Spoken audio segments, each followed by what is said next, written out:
This happened quite some time ago, when I was living in an old apartment building on downtown Mexico City.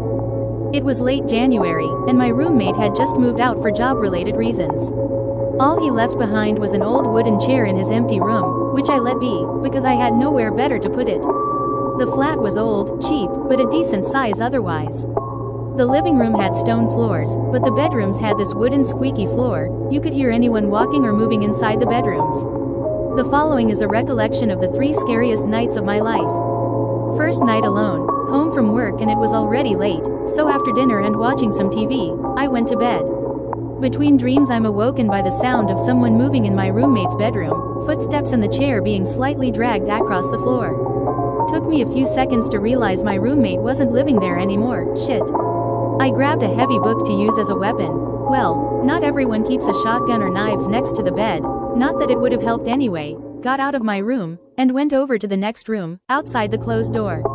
I still heard the steps. Tap tap. I opened the door to beat the crap out of anyone inside, with the power of intermediate macroeconomic theory. Nothing, no one. The stepping sound had ceased, just the open window and the chilly winter wind making the curtains dance. WTF. Didn't I close that window before going to work? Unsettled, I closed the window, had one last look around the room. A cat? A rat? A bird got inside? Found nothing, and went back to bed. Then there was the second night. To my surprise, when I got home from work, the window on the empty room was open. Whatever, this time I made sure the window was closed before going to bed.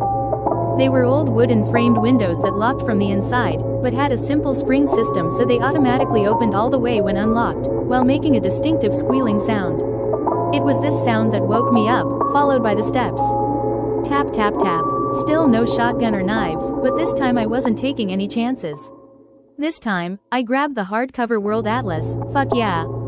Did the same as last time, waited outside the closed door, and quickly opened it with one arm while the other held the book. I was baffled to find nothing. Reached for the light switch, but there wasn't anyone or anything inside, so I thought, but the window, the stupid squealing window, it was opened. This triggered my paranoid senses.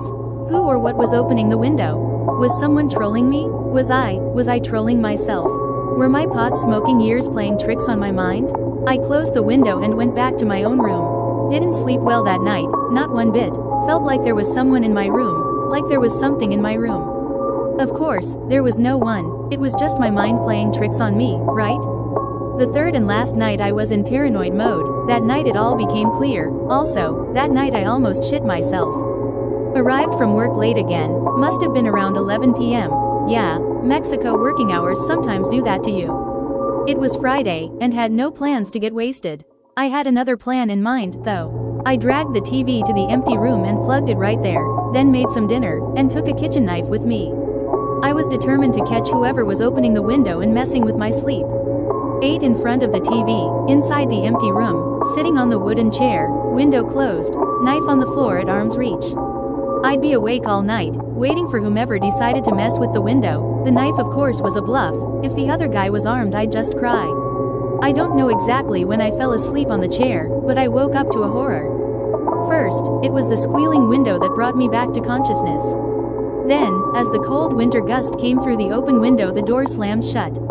I was awake and pumped with adrenaline, grabbed the kitchen knife and stared at the open window, but saw nothing in the darkness. Still sitting on the chair, I reached for the light switch without taking my eyes away from the window. Still nothing, so I got up and went to take a look outside the window. Maybe there was a reasonable explanation. There was nothing outside, either. That was then I heard them, the steps, right behind me, inside the closed empty room. Tap tap tap. I tasted metal as the saliva went down my throat. I could hear my heart pounding at my chest like it wanted to leave my body. My grip tightened around the knife, and I slowly turned around to face the invisible presence. Dear God. So, it was the stupid wooden chair, the wind rocking it between two wobbly wooden legs, against the wood floor, making the sound FX of steps.